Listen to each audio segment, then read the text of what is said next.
Hey guys, in this video, I will show you how to withdraw money from the Aviator app. Alright, so let's begin with the video. Firstly, open the Aviator app on your device and log into your account at the casino where you played Aviator. Then, click on the profile icon at the right of your screen and a drop-down menu will pop up. Here, select My Account and new options will be displayed on your screen. Here, click on the Withdrawal button from these options.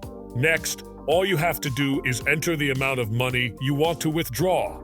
Just choose your preferred withdrawal method. Input your withdrawal information as your PayPal or your bank account or your credit card. Then click Withdraw to submit your withdrawal request. So that's basically how you can withdraw money from the Aviator app. So that's all for this video. Consider subscribing if you find it helpful, and I'll catch you in the next one. Thanks.